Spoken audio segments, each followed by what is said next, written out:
Summer from BELLA+CANVAS, and today we're at Eagle Promotions to show you how to get a photoreal screen print. This is done using an art technique called simulated process.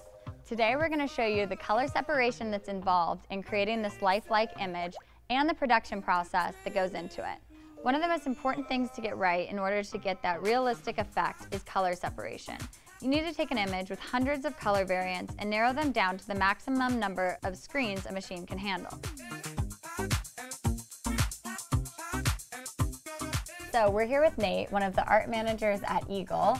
Obviously, color separation is one of the most important steps when creating a quality print. So what goes into that process? There's a variety of different processes we can use when color separating. There's indexing, there's four-color process, simulated process, spot color, a whole variety to get exactly what you want to get. And today we're doing simulated process, Today correct? We're doing simulated process, yeah. For this particular design, it has a lot of colors that are, it has the flags over the faces, so you want to make sure you kind of are true to the flag colors. You don't want to mess around with something like a four-color process where the blend can get a little off of the actual PMS color you're trying to match. One of the things that's a challenge on this is because you have all of the the tonality created from the flags over the faces, and each one of those has its own range and spectrum that you have to kind of keep in mind. You don't want to, for example, have the blue over the face make Mayweather too dark, because then you won't be able to see him and it just won't look right.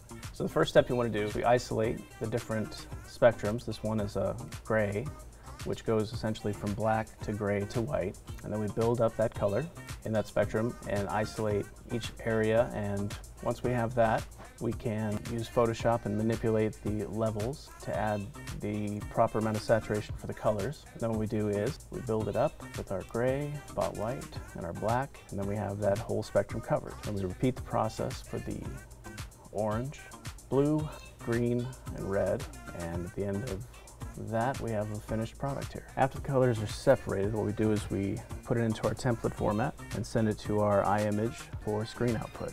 Anything that has any kind of gradient is rendered as a halftone, and the screens, the emulsion gets those little halftones, and then the ink goes through the screen onto the shirt.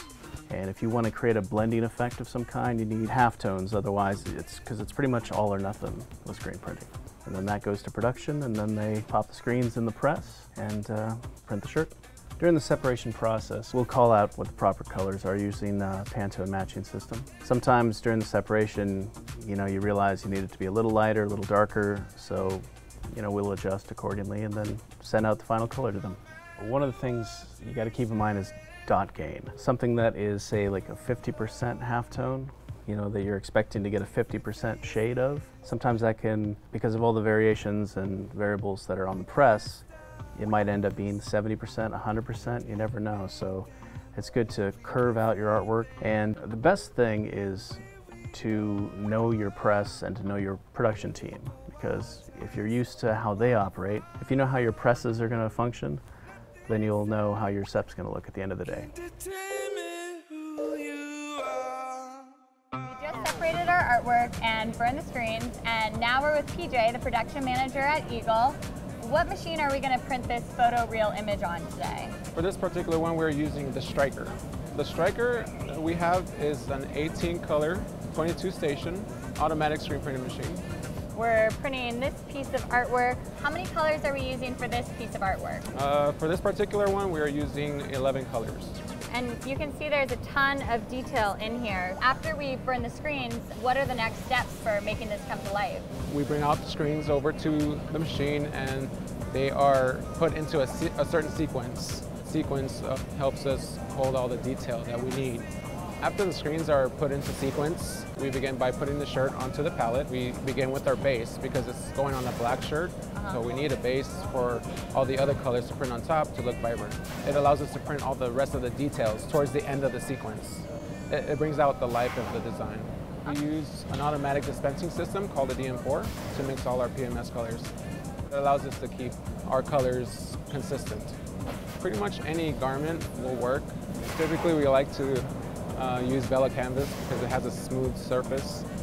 It allows for the print to be more detailed, to look more detailed. And the feel of the ink on the garment also makes the difference. Well, thank you so much for showing us this process. The print looks awesome. We really appreciate you guys showing us around today.